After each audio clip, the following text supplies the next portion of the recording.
What flirting tricks work well? We had met before, and he was eager to move our relationship beyond just friendship. I told him that I was too busy for dating at the moment.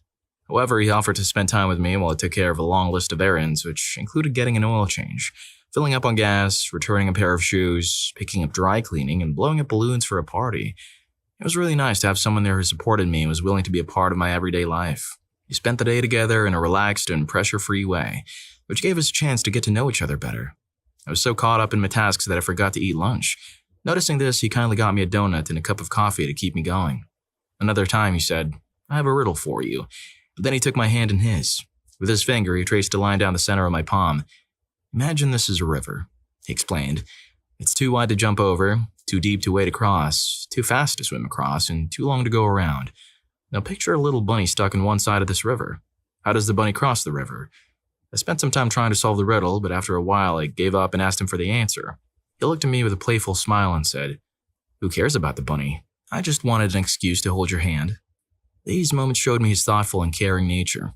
Our relationship continued to grow, and eventually, we got married. I'm taking so many notes right now, bro. Story 2. In the beginning, my boyfriend was quite shy and found it difficult to express his feelings openly, especially since we were just friends. However, he discovered a sweet and unassuming way to show his interest.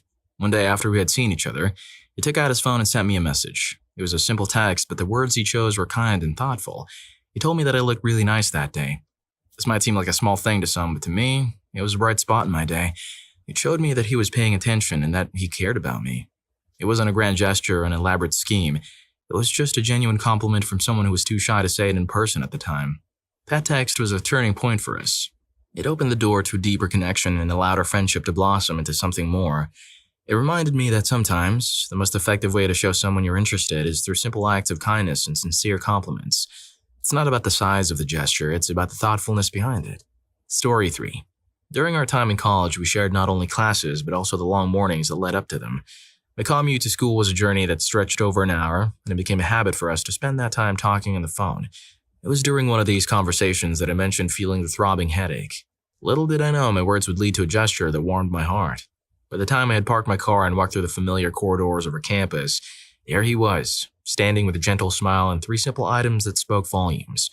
A packet of medicine to soothe my headache, a bottle of water to wash it down, and a yogurt parfait, a small treat to brighten my day. This wasn't the only time his thoughtfulness shone through. On a different day, in a casual conversation, I had mentioned offhandedly that my eyeliner had come to an end, leaving me without a crucial part of my daily routine. The next day, as if by magic, he presented me with a new eyeliner. Later, I discovered the lengths he had gone to find the perfect replacement. His brother revealed that he had spent a whole hour at the store, seeking advice from makeup experts, determined to find the right one despite his lack of knowledge about such things.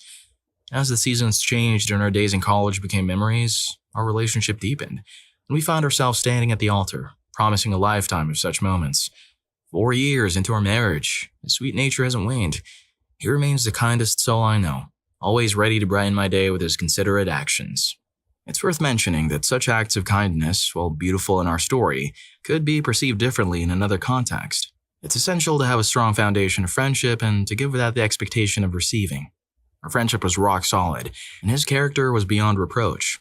He was the kind of person who made everyone feel valued, and I was no exception. There were times when I questioned his intentions, wondering if his kindness was a sign of something more or just his innate goodness. But as time passed, it became clear that his heart was as true as they come. He never pushed for more than I was willing to give, and he never made me feel uncomfortable with his attention. Alright, more notes. Do acts of service to everybody and not just her. Okay, got it, thanks. Story 4. I have a story that might not be the most extraordinary, but it's certainly the one that stands out the most in my memory. It all happened at the gym, where I'd been going a bit overboard with my workouts. I was ignoring the signals my body was sending me, and as a result, I found myself in a precarious situation. Out of nowhere, a wave of dizziness washed over me, and my vision began to fade to white. It dawned on me that I was about to lose consciousness, so I did my best to slowly ease myself down to the floor. Fortunately, I wasn't alone. A guy who was also working out noticed my distress and quickly came to my aid. He was there just in time to catch me and ensure that my descent to the floor was gentle, preventing my head from hitting the hard surface. With care, he helped me lie down and immediately began trying to keep me alert. He peppered me with questions that required some thought, such as asking me to identify the day of the week and name the current president. His intention was to keep my mind engaged and prevent me from slipping into unconsciousness.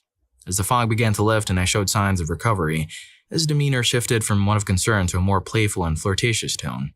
He started asking me different questions, this time ones that were more personal. He wanted to know my name and asked for my phone number, playfully suggesting that since he had become a knight in shining armor, the least he deserved was a chance to take me on a date.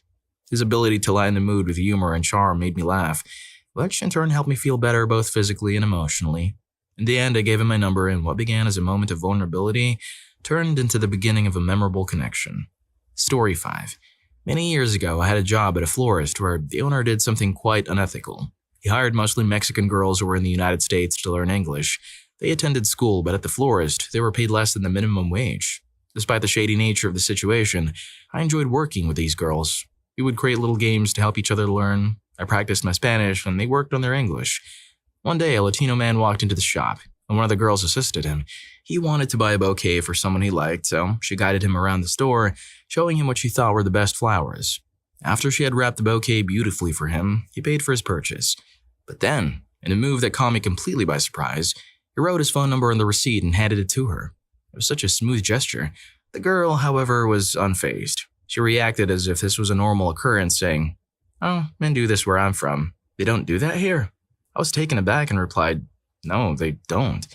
It was a moment that highlighted the difference in cultural norms and the smooth confidence of the man who had made his interest known in such a subtle yet effective way.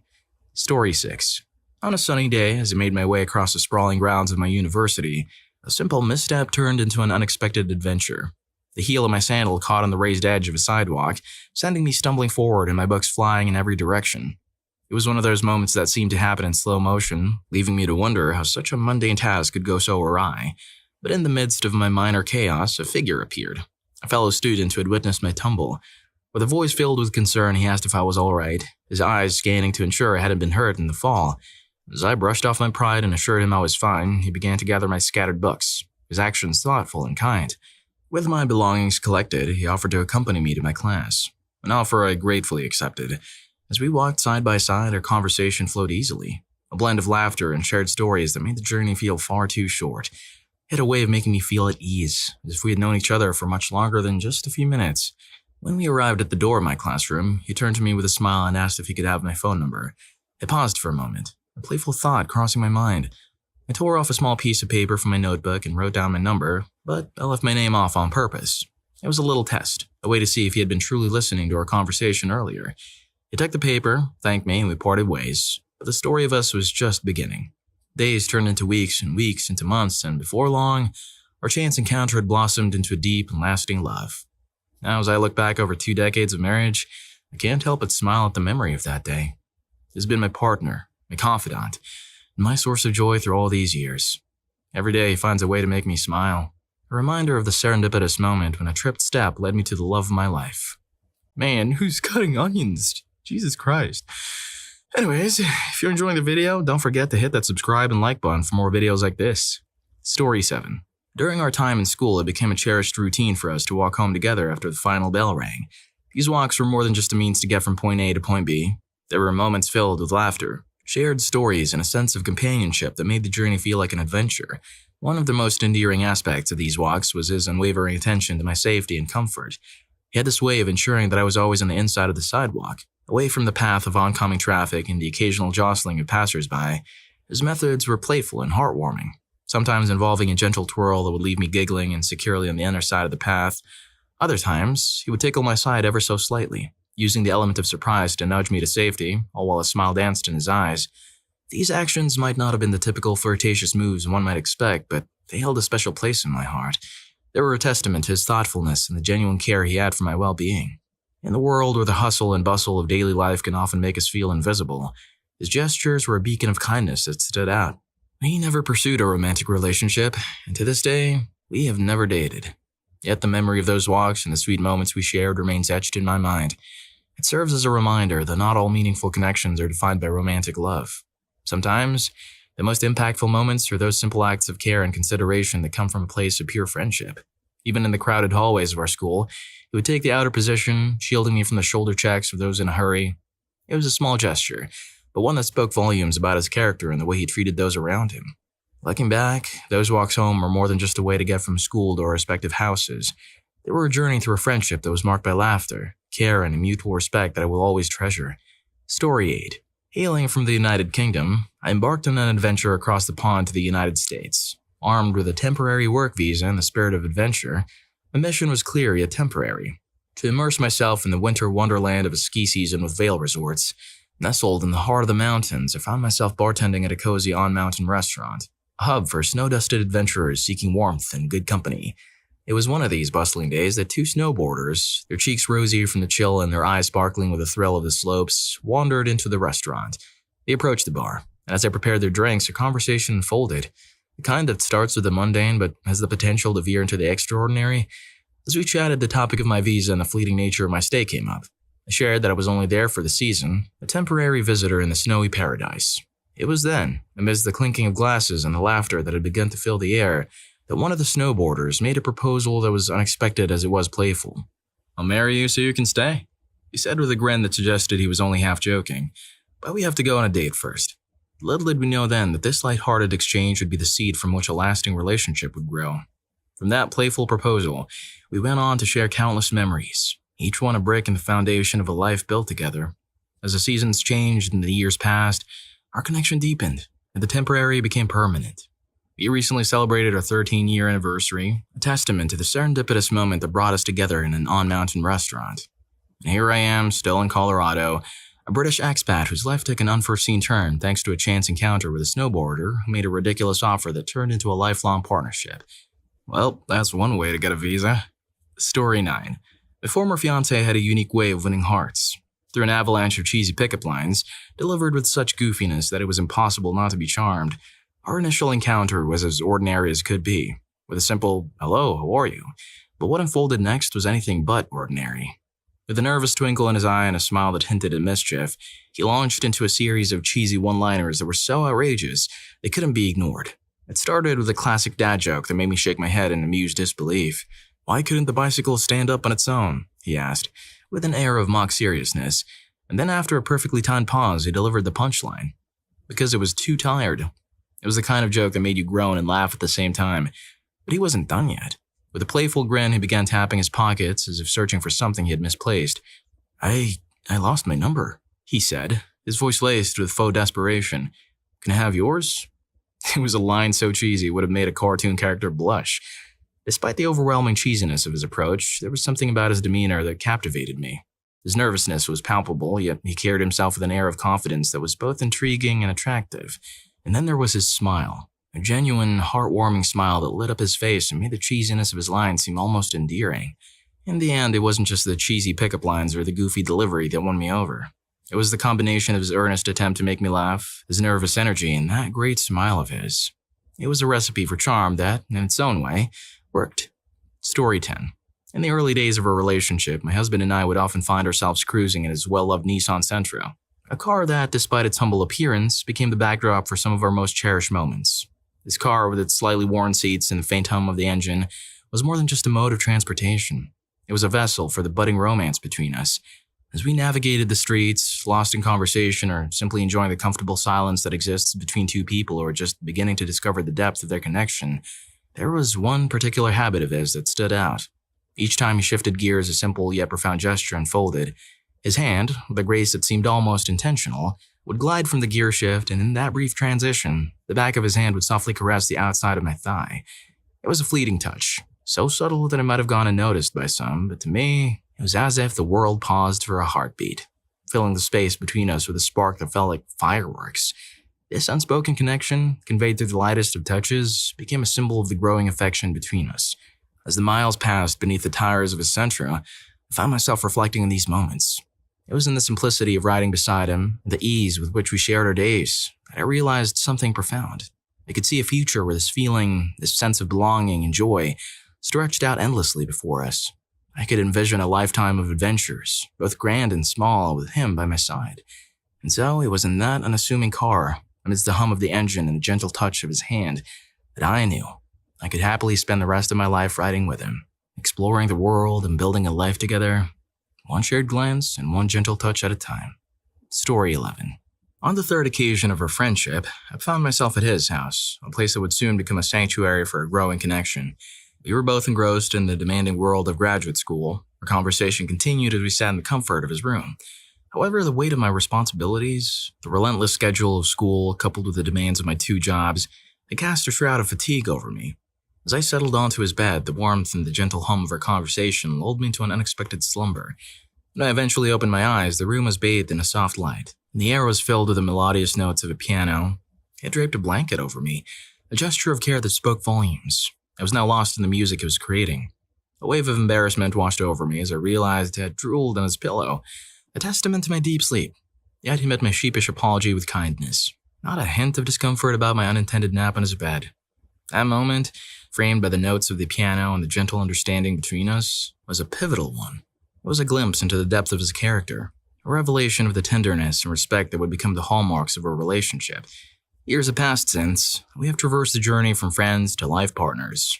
We have now been married for almost 4 years, with 8 years of shared memories and experiences binding us together.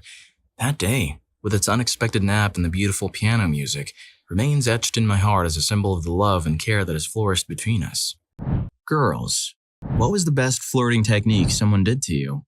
I remember when I was a cashier, some pretty attractive guy came into the store on rollerblades asking to return something. Interaction was pretty short, but it was pretty obvious. Strong eye contact was first thing. He asked me 1 or 2 questions, trying to get to know more about me. I wasn't really interested because I was with someone, so I just indulged the questions to be polite. As I completed the form to let him return this item, the last thing required was his phone number. Then teasingly, "The store doesn't really need that.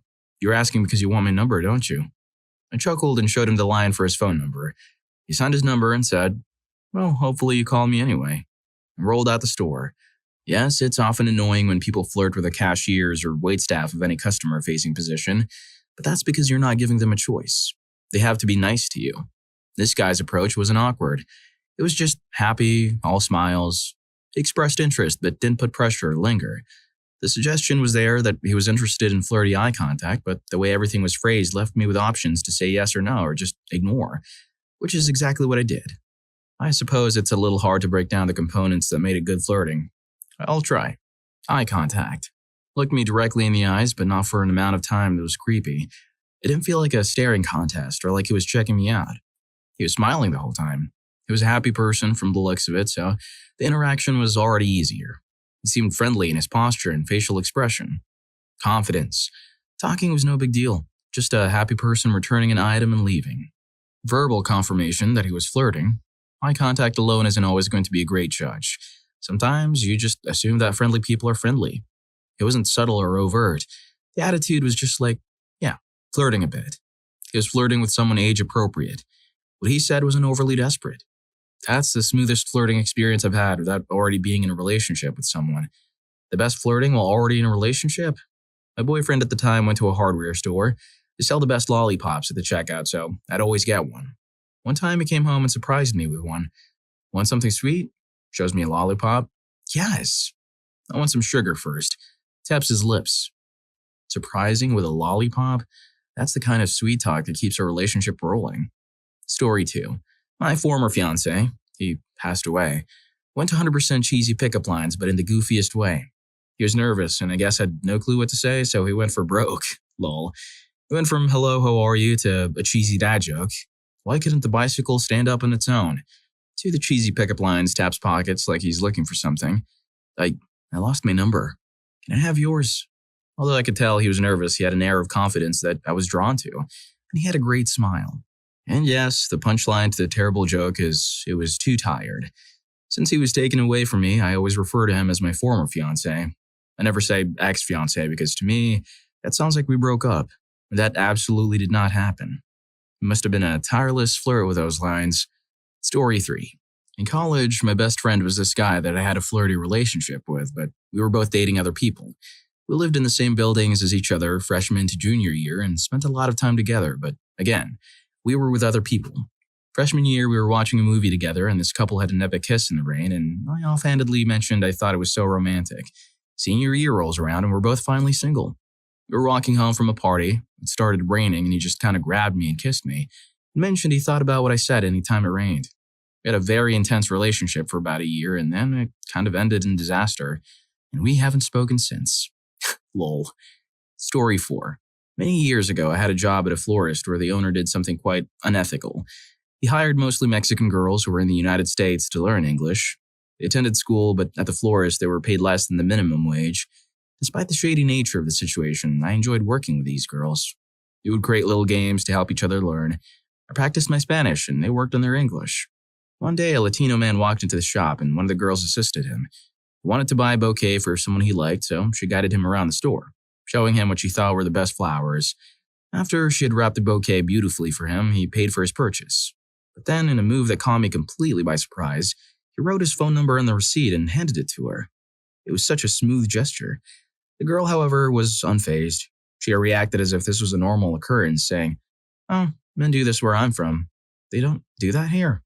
I was taken aback and replied, "No, they don't." Story 5. We were classmates in college, and one morning I called him on my way to school. I lived over an hour away, and we usually called and chatted while I drove, and complained about a headache. When I got to school, he was there with ibuprofen, water, and one of those yogurt parfait thingies. I also made a comment once about my eyeliner running out, and he brought one to school the next day. Found out from his brother after we started dating that he had spent like an hour at the store asking the makeup employees for the right one, since he had no idea what an eyeliner pen was. We've been married for 4 years now, and he's still a total sweetheart. To clarify to those saying this could be creepy behavior, it definitely could be in a different situation. I don't recommend doing this with someone you don't have a good base with. If you like to do nice things for people, don't make it seem like you expect anything in return. We already had a pretty solid friendship, and he was, and still is, honestly the best friend I'd ever had. He never made any advances on me or put any pressure in our relationship. I used to wonder if he was just nice or if he actually liked me. That's how good he was at being chill. I ended up confessing my feelings to him a few months later. I come from a mistreating family, so having him be there for me, listen to me, respect my boundaries, etc., was mind-blowing. He's been a great partner, and I'm very thankful for people like him. It's not every day you hear about someone spending an hour at the store just to get the right makeup product for someone they care about. The fact that they've been married for 4 years and he's still a total sweetheart, that's the kind of love that legends are made of. Story 6. This happened just as my current boyfriend and I got back into contact, after a long stint of us being both off each other's radar after a dip from high school and moved on to college. He and I had been best friends already throughout high school for a fair amount of time, before I went off to college, and I'd always remembered him as being the shy, quiet, timid type. Shortly after I got out of a volatile relationship back in 13, he slid back into my life and hit me with a one-liner that still catches me off guard to this day. Following a much-needed catch-up sesh, he decides to shatter the rapidly approaching awkward silence while managing to recapture the spark of the conversation by dropping an unexpected nuke. He says, "So I'm single now." The outright boldness and complete randomness of the statement alone was enough to both simultaneously shock and impress me. Been together for 6 years. Going on 7 in July. Story 7. I'm not a girl, but my girlfriend is. And she just about did the smoothest thing on me during our first get-together over some drinks. We were both unsure whether or not it was a date or just people chilling at a bar getting to know each other. She just moved into town and was looking for some company, and I liked her attitude. Over the course of the evening, it became clear that we were at least a bit interested, but she was getting really hammered. Being the gentleman I am, I decided not to try anything. However, then she started rubbing my foot, asking whether I liked her feet, and I was like, "Yes, can I have one?" She literally gave me one of her shoes and said, "I'll pick that one up later this week at your place," and got up and left. She is currently giggling next to me as we just woke up. Wonderful lady. Story 8. A few years ago, I was sitting on a bench in the city center. I'm an American living in the UK. There was a guy walking. I could sense him looking at me. We briefly locked eyes for a sec, but I turned and stared forward. He walks past me a few steps, stops, turns to me, stares down and says, "Cheer up, love. You're beautiful." Gives me a cheeky smile and just locks eyes with me for a sec, and says nothing and walks away. I was about to melt in the seat, but that was it. It sounds silly, but the way it played out struck a really deep chord with me. I've never dated anyone that has done anything to get my heart racing like that. So random. He wasn't spectacular looking, but the whole ordeal made him so much more attractive than any hot guy walking down the street. He did it so flawlessly, and so confident, and it wasn't slimy or rude. It was very endearing and genuine. That guy will be forever etched in my memory. Story 9. A friend of mine in college was over 6 feet tall, whereas I'm 5'2". I forget he asked me to meet him in the library for help or if we ran into each other there, but he said he couldn't figure out one of the computer search systems. This was circa 1997, so they were still pretty clunky. I agreed to show him how to use it, and as he took a seat in front of a computer, he casually said, if we were dating and I wanted to kiss you, I could just sit down and it'd be the perfect height. Because I was stupidly fixated on a mutual friend of ours at the time, I didn't go for it. My reply was that this was the wrong set of computers and the computers he needed were over there, which was true. And we went to those computers, I helped him out, and we were never awkward after that. I thought about this a lot over the years. He kept it very casual, so it wasn't a big deal and didn't feel like he was putting me on the spot. The way he worded it, I didn't actually have to reject him outright. I was able to just talk past it. To this day, I appreciate that it was smooth but not uncomfortable. If any of the flirting I've been on the receiving end of, that was my favorite, and I wish I'd given him a chance. If you're enjoying the video, don't forget to hit that subscribe and like button for more videos like this. Story 10. I don't know if it's the best, but it's definitely the most memorable. When I was at the gym and had been honestly taking things to the extreme for a while and not listening to my body, I suddenly got very dizzy and my eyes became white. On the realization that I was about to pass out, I slowly lowered myself down to the floor. One of the guys working out came swooping in to grab me and prevent my head from hitting the floor. He laid me down and tried to get me to remain conscious, asking me all sorts of questions that required some concentration, like what day of the week it is and who is the president. When he saw that I was okay and recovering, his questions started getting flirty.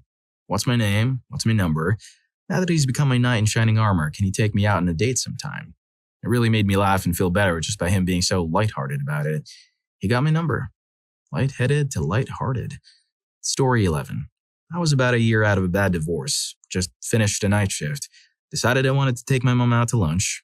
My mom looks young and she's pretty cool. We're sitting in a food court eating and I noticed this really pretty young lady just staring at me. I think she was daydreaming. I couldn't tell because it was a complete pan stare. I said, "Mom, there's this gorgeous chick sitting behind you staring at me." "Mom, well, why don't you go talk to her?" Being a smart one and not meaning it seriously at all. Me, that's exactly what I'm going to do. Walked up to her and, in no uncertain terms, told her she's beautiful. I'd like to get to know her, and if things work out, I'd like to marry her. She took my number and called me that evening. She said that's the most brutally honest anyone has ever been with her. We've been married 16 years now. Story 12. We were 17 from the same high school and had been flirting over texts for a while. To be honest, I didn't know if I wanted to date him, but he was really sweet all the time and I liked his attention, I guess. Anyway, he asked me on a date to go ice skating. He was so hopeful I just couldn't say no. We had previously talked about romantic movie scenarios, and I foolishly told him that I would kiss him if it started snowing the night of the ice skating, knowing damn well the chance of snow at the time was highly unlikely. Fast forward to me and him ice skating a few days later, without a cloud in the night sky. He stopped me at the side of the ice field under the light of an old school gas lamp and reached in his pocket and threw up white paper confetti like we just won the Super Bowl. Cutest thing ever. Kissed him gladly, and we ended up dating for a few years. He had sat the day before and made confetti out of printer paper because he knew it wasn't going to snow. That was the romantic movie scenario of my life. Story 13. Not flirting. We're both flirty by nature and had both recently sworn off romantic relationships. We'd gone to high school together but weren't well acquainted, just ended up being Facebook friends. I wanted to go kayaking but couldn't get them on my roof myself. Put it out there. He comes over, loads up my car, we spend weeks kayaking and just hanging out, being friends. Nothing flirty or romantic about it. One day he bought me lunch and I was suspicious that maybe this was a date, but I didn't want to ruin things so I didn't bring it up. But I got used to having him around and didn't really want him to leave, but my condo wasn't big enough for the both of us. So then we bought a house together. Then he asked me to marry him. And I was all, "You're my fiancé. I didn't even know you were my boyfriend." Been married a little over a year. Our baby is due in the next couple weeks. Story 14. Got me a job as his boss.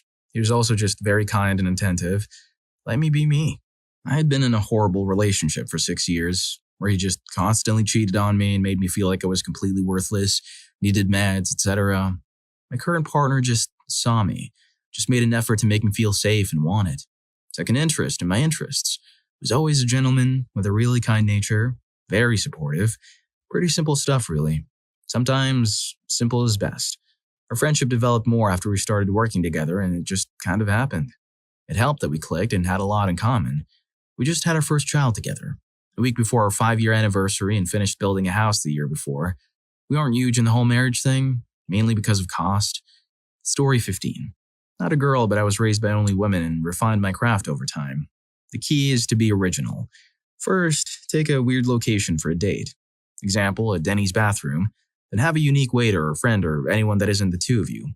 Example, a rat in a tuxedo that only speaks Russian. Finally, use a commonality as something you can do after the date. Example, movies. Go take them to a store to pick out a movie. So unlike those dumb pickup lines, now you have at least 3 things to continue to talk about so you can learn more about the other person. The big thing is the first 2 points have to be something no one's ever done before. It's the attention getter. The last one is a legitimate idea to show you actually do want to go on a date. P.S. Some other ideas if you can't think of any.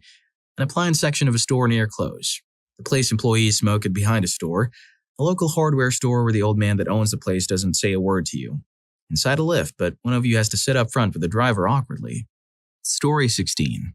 My late husband came up to me on the dance floor. "Hi, I'm Michael." Then danced, went away, came back, rinse and repeat. Before the night ended, he asked me out for the next day. His theory, strike while the iron is hot. I liked that the day was kayaking, an activity with plenty of opportunity for conversation. He later told me that it was his only line and was very successful. If I had a chance, it was at hello. I picked up chicks at music, queuing for food. I shudder to think. His one concern was keeping his mouth shut. I was always writing checks he couldn't cash. That is also how his nose was broken. That and getting over jealousy. That, apparently, was a hard lesson. Story 17. Ugh. There was this one dude who I enjoyed teasing a lot back in high school. He had a class right before me, so we'd always see each other as he left the class and I entered. Anyway, one day I was waiting outside his class because they were taking a test and we were in the middle of turning their materials in. Out he came, instantly seeing me leaning by the door, respectfully waiting outside with the rest of my class. Instead of saying hi, he just smirked and said, "That's cute. Waiting outside of my class to see me, huh?" I hadn't liked him romantically then, but I got flustered and blushed anyway. Cue indignant protests that only made him chuckle. Turns out he had a romantic feeling towards me at the time and I soon followed suit. He's my boyfriend now. Love the weirdo to bits. Story 18.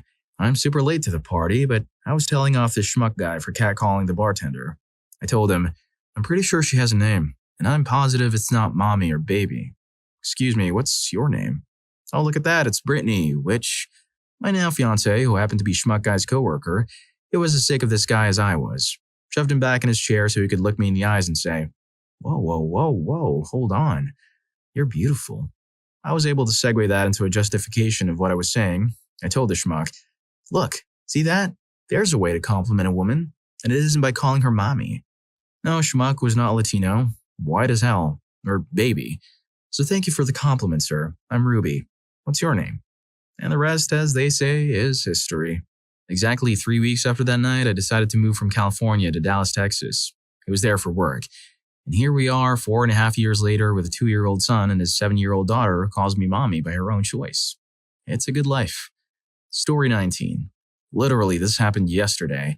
So I was at work, grocery store, and this customer is a regular. I see him often, and he's always pretty nice to me.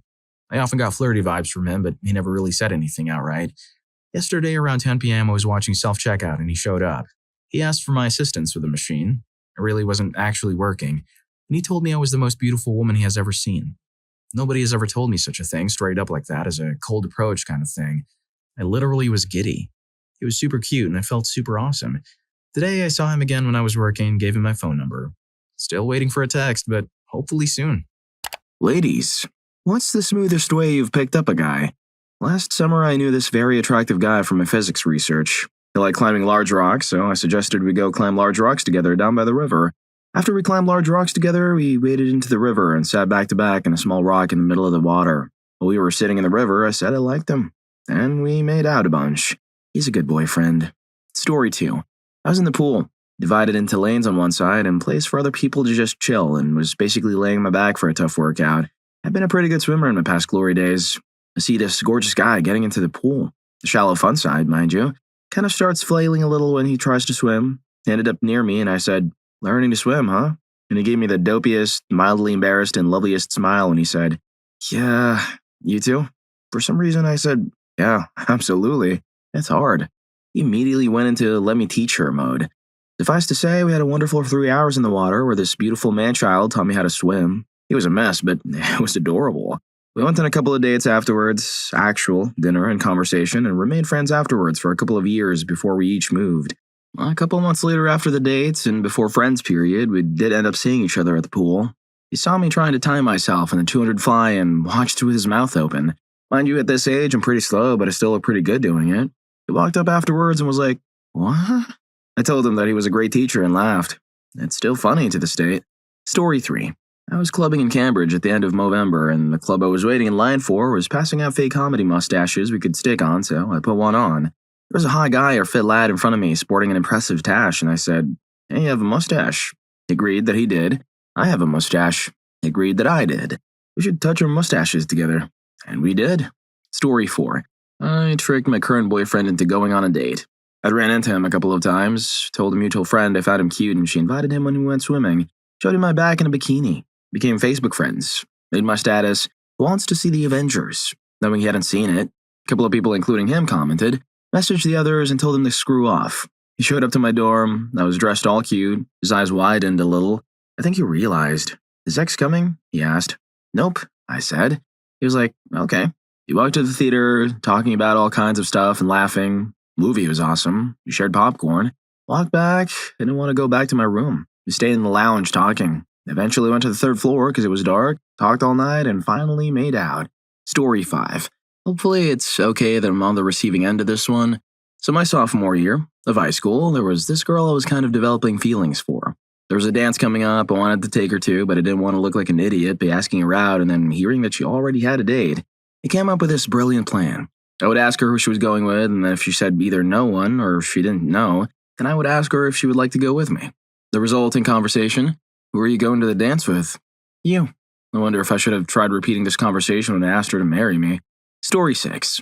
We both worked at different stores in the same mall. I'd seen him a couple of times when I went into his store and we had talked for a while. One day he brought out some snowboard boots that I was going to try on. We got to talking and he asked why we hadn't hung out yet, so I said, "We probably would have by now if you had ever asked for my number." He totally blushed and, of course, got my number. We're still dating 2 years later. Story 7. After 6 months getting to know each other as friends, during which we realized we're from the same state, he went to college in my hometown, and that we, at the time, lived 5 minutes from each other. After a few nights, we had a lot of fun, but ended on an awkward note. Well, I'm gonna get to bed. I have work.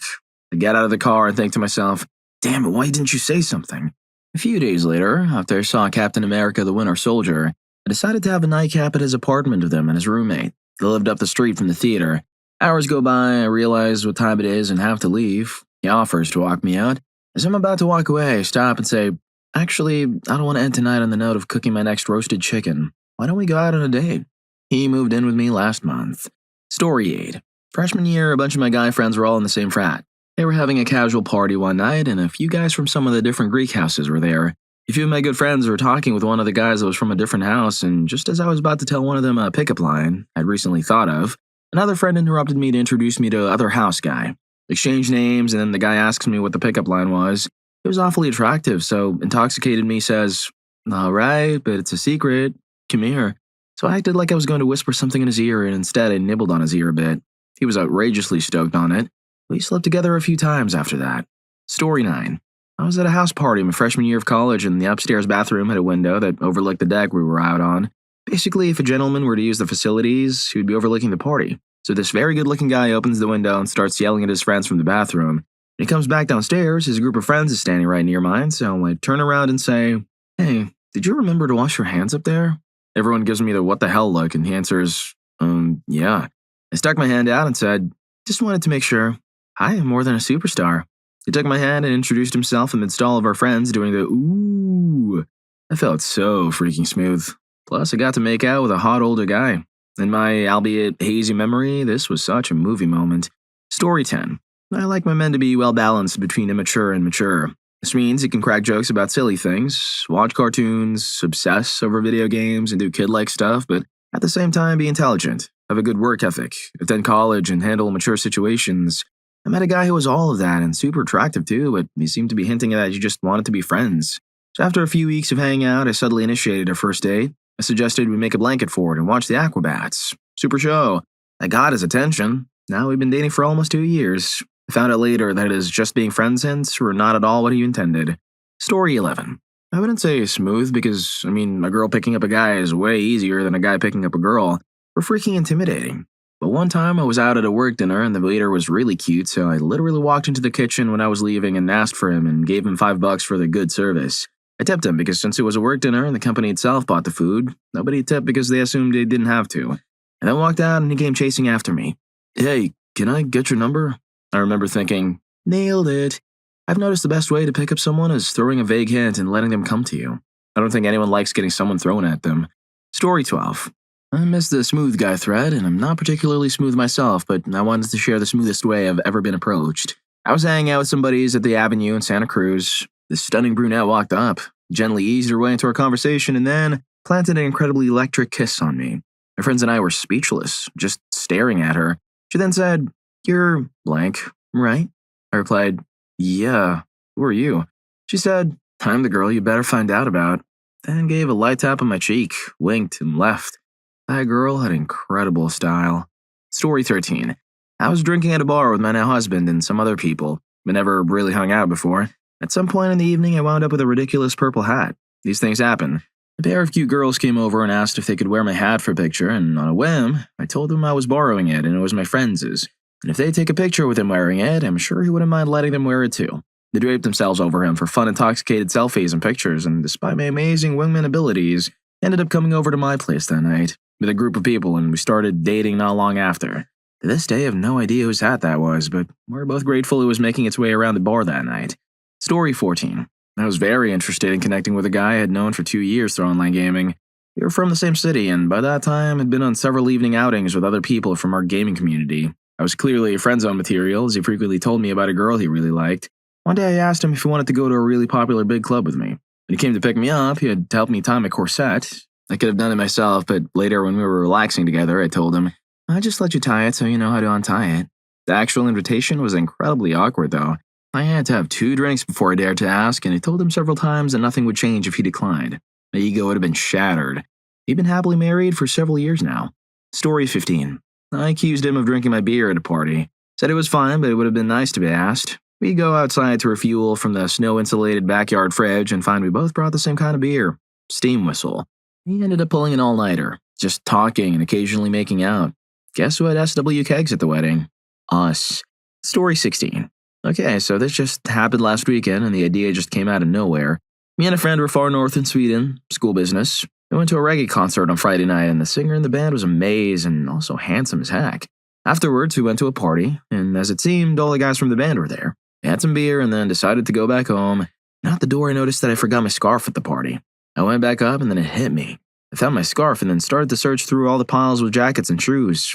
Looking rather stressed, I waved at the super hot singer, making him come over to me, and then I said, "I'm sorry, but I lost my phone. Could you help me look for it?" We searched for a while in the piles and then he asked, maybe I'd give it a call? Great idea, I answered. So we called the phone and it started ringing in my pocket, where it had been all along. Afterwards, I felt really bad and texted him saying that it might have been the ugliest trick I've ever done to get a phone number. He answered that I didn't even realize that I was bluffing until I texted and told him what my goal was. 2 days later, we fooled around and I would like to call it a happy ending. Story 17. He had told me he liked me and wanted to go hang out, but when I wasn't ready to have an adult sleepover the first time he asked, he told me that it would have to be a while because he was busy for the next few weeks. I waited for him to come see me at work, which he always did, and he mentioned us hanging out. I said, "You're the one who's too busy for me. I guess I'll just have to take care of things myself," and shrugged. He started to walk away, walked back, and 10 minutes later, he was rearranging his schedule. He was never too busy for me ever again. Story 18. There was a popular nightclub I used to frequent on 6th Street in Austin. There was a smoking hot bartender there that I met one night, and with liquor in me, I was feeling brave. I went back to see him a few times throughout the night, and he seemed flirtatious, so the third or so time I went back, he asked me what kind of shot I wanted and said something like, "I don't want a shot. I want to give you my number." I'm no stranger to flirting with men, but I was pretty proud of my cold approach. I'd never done that before. We did end up going on a few dates, and though he was into me, I realized I actually had 0% attraction to him, even though it turned out he was a co-owner of the bar. We stayed friends though, and he was a super nice guy. I'd also like to add that I basically did this to my husband too. Except we met at work and had been flirting for weeks, and I was hoping he'd ask me to hang out. Finally, I got sick of waiting and joked, "So are you going to ask me for my number or what?" Years later, he now claims that was his plan all along. Yeah, right. Story 19. I was playing volleyball at the university. I was in the center back position, and the ball was headed in front of me, but low. So I called it and dove for it. The man playing center front happened to be in my way since I was airborne and going down and forward due to gravity. I couldn't exactly control my trajectory, so I hit him in the lower back. I fell to the floor of the court and I landed on top of him. I said, "Nice to meet you. Was it good for you too?" We dated for 2 years. By the way, I returned the ball. Point for us. Story 20. I worked at a residential treatment center for emotionally disturbed children when I was in college. There were 7 dorms, with each housed 12 adolescent girls or boys. Each dorm had 2 childcare workers per shift, minimum wage workers who did basic childcare like making sure they washed their clothes, the dorm was clean, prepared meals, took the kids on outings. I worked the 3 p.m. to 11 p.m. shift. A guy I was acquainted with and who was friends with my roommate had come over from our other facility, which was a couple of miles away, to work a shift because someone called in sick. By 9 p.m., the kids decided to riot. They're fighting each other, tearing crap up, roaming the campus looking for more trouble, etc. By 11 p.m., when the next shift arrived, we had only been able to contain the worst troublemakers. It took both shifts of childcare workers another 2 hours to get everyone back in bed. So at 1 a.m., I turned to this guy who was friends with my roommate and said, "I'm going home and getting really drunk. You want to come with me?" Yesterday was our 33rd wedding anniversary. Story 21. I was at a Halloween party this past year, and a guy was there that I had a mutual crushing with. He was also the host. The best friend and I were staying over that night with a bunch of others. Drunk me was laying on the floor, and he came and sat next to me. Told him I wasn't sure where in his house I was going to sleep tonight, whilst grabbing his hand and batting my eyes. Spent the night in his bed making out and cuddling. Score. Story 22. With my first boyfriend that I really loved. We were best friends for about 6 months and had a shared obsession with Radiohead. We sat in a bed after talking for ages and listened to our shared favorite song, which went on repeat for about 4 hours, literally, while we both tried to work up the courage to kiss each other. After these 4 hours, I said, "You do realize that in the last 4 hours, we've been sitting here like frigid 12-year-olds. We could have driven to Devon." And then he laughed and we kissed, and it was amazing. For the rest of our relationship, we called getting down and dirty driving to Devon. Story 23. Left a wedding early with my friend and went to a bar instead. We proceeded to get extremely intoxicated and do some karaoke, and we were terrible. I saw a cute guy playing pool and just walked over and asked if we could play partners in the next game. My friend ended up getting so intoxicated that she fell over and wanted to leave, so obviously I just walked up and told him we were leaving, but I wanted his number. We chatted for a few days and then went out, and he ended up being the most boring human that has ever graced this earth. Story 24. I used to work at a cake shop with a big window displaying all our cakes. It was never busy, so I used to just chill and look out the window. One time, I noticed a really hot dude working one of those heaps annoying charity tables just outside. I was looking at him. He was looking at me. Flirty eye contact for like an hour. I ended up grabbing a pink cupcake and taking it out to him, saying something like, "You've been sitting here so long, you must be hungry." I ended up having a really horrible accident. I have no idea where from, maybe South Africa or something, but it just dried me up even more with every word. I ended up just noping out and saying I had to get back to my shop. He came in about 10 minutes later to ask for a number, but I got spooked and hid out back.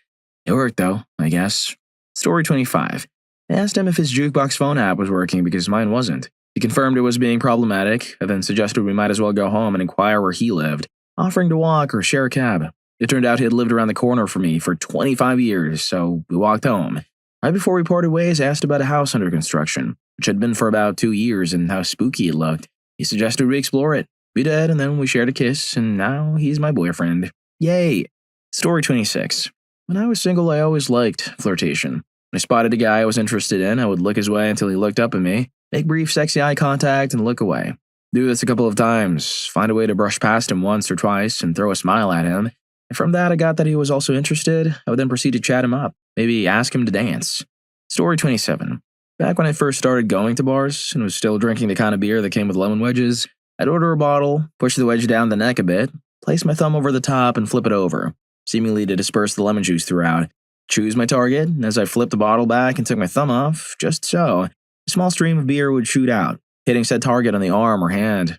I would then feign embarrassment at being so clumsy, fetch them a napkin, or even better, use the hem of my blouse or dress, and I would dry them off while smiling and laughing. Worked every single time. Story 28. Reading all these just underscores the fact that I'm socially awkward.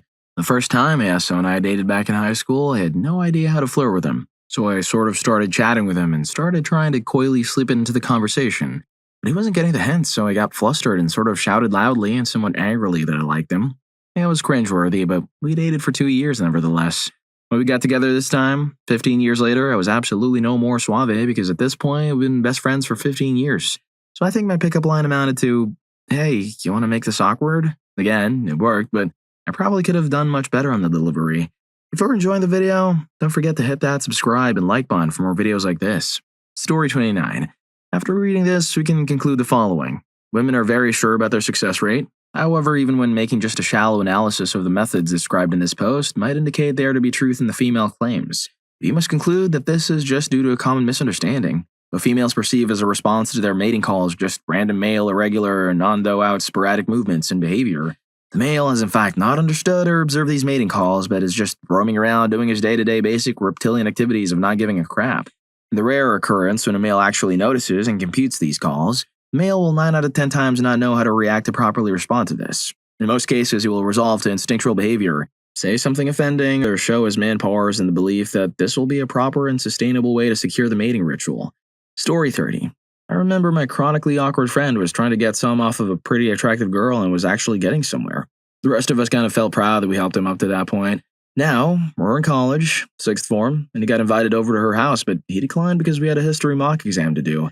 The mock exam was canceled. We texted him telling him, and well, we're so freaking disappointed when he turned up. We fell around the classroom in a mixture of laughter and despair. Even the teacher called him a freaking idiot. They were given the green light and you just sat there. Oh, Connor, the teacher said. Connor just let out an almighty crap. He's in the Navy now. Good lad. Story 31. I only did this when I was younger. Nowadays, they always get to me first. I test out the situation by tossing out hypothetical outings, like, oh, we need to get some beach time this year. If he's interested, he'll suggest we go together or just keep commenting on how much he loves the beach. Then I straight up gave him my phone number. No games or coy side glances, just a light smile and a small piece of paper. Story 32. The other night, I pretty much pounced on the guy. The dance floor had to step up and I completely forgot how to navigate it. I was quite startled by my sudden appearance. That same night, while gossiping with my sister, I nicknamed a guy Vesty Pants, for obvious reasons. Then I walked right up to him and said, I nicknamed you Vesty Pants because you look very sharp. I definitely don't do subtle. Story 33. My friends say all girls have a go-to method in a club. First, you pick out your target. Once you have your target, you start to look at them until they notice you. Once this happens, you look away immediately. You repeat this, throw in smiles and suggestive looks. Once you feel you have them hooked, you walk over to the bar and they should follow. They then offer to buy you a drink. You accept. Once they give you a drink, you say thank you and walk off. There's also the get so intoxicated you don't care and go in for it. This is usually reserved when you have feelings for a friend. Story 34. I was really super bad at this in my single years. My husband always says that before we started dating, he only realized I liked him after an intoxicated incident in which I said, I think me and you should have intimacy and then after see where that takes us, but I'd like to take the relationship kind of slow, you know? But intimacy, it'd make all that getting to know you less awkward, don't you think? He totally agreed, and we're still happily married 8 years later. Story 35. I usually make intense eye contact and feel it out for 5 to 10 minutes from across the room. But then, him or someone with him usually picks up on it and approaches me first. If I'm not approached first, but the vibe feels good, I usually find a reason to go to him myself. A simple hey is usually good enough, but sometimes I'll pick a topic to start on, like comment on the game if there's one on, ask him what he's drinking or getting into because it looks good. I try not to interrupt active reading, but I'll ask about the book if it's unopened. I can usually flirt my way to a number. If not, I'll offer mine before I leave. Story 36. Smile and generally be friendly. I think that goes both ways, though. No one wants to engage conversation with a grumple-lump. Also, I have an extensive knowledge of my film. Play PS3 occasionally and like just about every genre on the music spectrum, so I almost always find something to chat to them about. I'm not much of a flirt. I'm just enthusiastic about a lot of stuff more geared to men, so it's nice to chat to them about stuff my lady friends aren't into. Story 37. Oh man, this is my question. The most important part is feeling sexy or attractive. I picked up guys when I've looked absolutely awful, but I just didn't realize I looked bad and felt really confident. I found that whenever I feel confident, all I have to do is smile, laugh, be witty and funny. Obviously flirt, and I get the guy. Making jokes and being a bit of a smart bum really helps. Sometimes you get the oblivious guys who take more work. With them, you pretty much have to spell it out, but making jokes about intimacy helps dispel their confusion. Eye contact is also really good for that. When you just look at a guy and smile suggestively, especially when you lick your lips and raise your eyebrows at the same time. It sounds incredibly cliched, and I don't think it'd work if you do it too seriously, but I always sort of do it as a joke and grin and laugh afterwards, but they get the message. Sometimes I get really shy when I like a guy a lot, though, and it really helps to take them along to something I do well. Ice skating or dancing, especially dancing. I'm a really good dancer most of the time and get other guys hitting on me when I dance. So I get the show off, and then I try to get the guy I like to dance with me and give them mischievous looks, and it always ends with us making out. And I'm really shy, though. Getting intoxicated or spiked with a guy I like helps me open up and be confident, and I can flirt and get touchy, and if they're not into it, there's no embarrassment because they pretty much chalk it up to my lack of sobriety. But if they're into it, it can be a really good bonding experience. Story 38. You know that first episode of The New Girl when Jess is in the pub? She practices smiling and ends up looking like a badger, then awkwardly struts up to the guy and drawls, "Hey, sailor." Yeah, that's me. I'm a confident, intelligent, attractive, mature woman, but when it comes to flirting with men, I turn into a huge dork. Ironically, when I'm not trying to flirt because I'm not interested or unavailable, that's when they come out of the woodwork. But then, of course, they're not my type, and that's why I'm not interested. It's a problem. It's amazing I ever got some before my current SO. Story 39. Just put yourself in his shoes. He's always expected to make the first move, generally, and is constantly scared of rejection and ridicule. Now magnify that by the number of times he has had to make the first move. At school dances, going out to a movie in high school, at prom or graduation, nightclubs, in a social setting with friends, etc., etc., etc. How do you think he's going to react when you make the first move? Relief. Just do it. All of us males thank you in advance. Story 40. I met my boyfriend 2 summers ago at work, but I was planning to move in 3 months. One night, we were at a friend's apartment, and we were the only 2 people left awake. I wanted to kiss him all night. We'd been talking for hours and laid down on the floor next to each other. I knew he liked me, but he knew I was leaving the state, and I'm sure that stopped him from making a move. My heart was racing, but I decided to say, forget it. I'm usually the cool girl or best friend archetype, but damn it. It's my life. I'm the main character, so I said, I'm really going to miss hanging out with you, but there's something I want to do before I move. I kissed him on the cheek, and I didn't pass away. He confessed he'd been crushing on me as well, and we figured things out.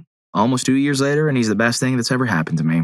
We're planning to get married, and if I hadn't overcome that moment of fear, I would have regretted it to this day. Story 41. I regularly put myself out there. Most of the men who I've dated are men I approached. I may not be the best woman to ask because I simply don't understand why other women are unwilling to just go for it. What's stopping you? You don't have to just walk up to him and ask him out. Start flirting. Flirt. Flirt hard. Touch his arm. Give him a playful punch. Throw in a line that sounds slightly intimate. This isn't to get him to ask you out, but to gauge whether you should ask him out. If he's into it, then I try to build a friendship. Build those little inside jokes.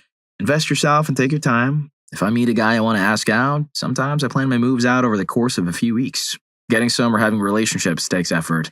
If I get enough signs that he's into me, then I see no reason to wait for him to ask me out, so I just ask him. I don't play games, and neither should you. Very openly, honestly, and genuinely tell him your intentions. Maybe it's just to grab a cup of coffee. Maybe it's a, hey, I love our chemistry and I really enjoy our company. Want to go back to my place and make out? Or it's straight up asking if he wants to be your boyfriend. What's the worst that could happen? I'll tell you the worst that could happen. The worst thing that can happen is that he says no. He'll get turned down sometimes. Man up. No, that doesn't work. Buck up. That doesn't work either. Adult up and deal with it. Story 42. This approach really only works in a bar setting. I probably won't get upvoted for suggesting it, but it's been successful every time. The secret is to have 2 or 3 drinks, just enough to boost your confidence, but not so many that you become sloppy. To make eye contact with him and smile every now and then. If he's reciprocating, go ahead and approach him. Just say something simple like, hi, what's your name? Or, hey, you're really cute. Or, hey, did you come here with so-and-so? I disagree with needing a clever pickup line. It's genuinely not necessary and often seems forced. If the guy is interested in you, he'll continue to chat and take the conversation from there. That is the secret. Guts, a smile, and a simple hi. Now, if you want to keep him intrigued, let him feel like he's in control by asking for your number, quote-unquote pursuing you and so on. It's a give and take. Neither party should be doing all the work, at least in my opinion. Story 43. I'm a girl and have never been bothered about making the first move. I actually kind of enjoy it. I think that's part of the fun of it. A lot of guys like it when women are bold and unabashed about what they want. And why should we be? I guess that's why I'm not one to hold back. I hate games, so I feel as though I might as well be upfront. What's the worst that can happen? I actually can't think of a bad experience off the top of my head that has come from making the first move. Probably because the worst that can really happen is that a man would be flattered. Who wouldn't be flattered, even if he doesn't want anything to progress any further? Who doesn't like hearing that someone finds you attractive? That said, I don't think I ever walked up to a man and been like, hey, I like you. Still think that you need to read the signals as best you can. Is he single? Does he seem at all interested? What do I want out of this? If you strike up a conversation, you can see if there's chemistry, and if he seems to reciprocate, then you can really make the first move. You still need to be aware of how things are going. If he blocks your questions and makes a hasty exit, then leave it at that. If he talks to you and you're both laughing and having fun, then say whatever it is you want to say. 9 times out of 10, making the first move for me is just starting a conversation and going from there. The bit of flirting, asking questions, that's probably my main advice. Go in with an open mind and ask questions. Be interested in the person you're talking to. Pay attention to cues and the way things flow, and if you're into it, then you can escalate things. Can I have your number? Do you want to get a drink? Kiss me. Do you want to come home? Whatever you're trying to achieve or whatever you want to say should come at the end of the initial conversation. Seriously, just say it. No one is going to be offended or upset. The vast majority of people like to know that they're desirable. The worst you'll get back is, I have a girlfriend. Sorry, I can't tonight. I have work tomorrow or whatever. And is that really so bad? Story 44. I believe I could be some of help here.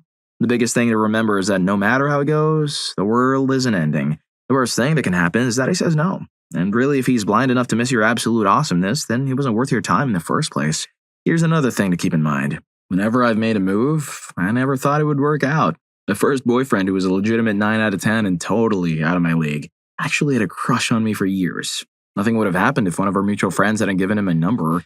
After I expressed interest because I was trying to figure out his name to find out if he was single, long story. Even then, after months upon months of flirting, had I not texted him one day on a whim saying, let's just make out now, we certainly wouldn't have ended up together. You would be shocked to know how many people reciprocate interest but don't think you will, so they'll never say anything.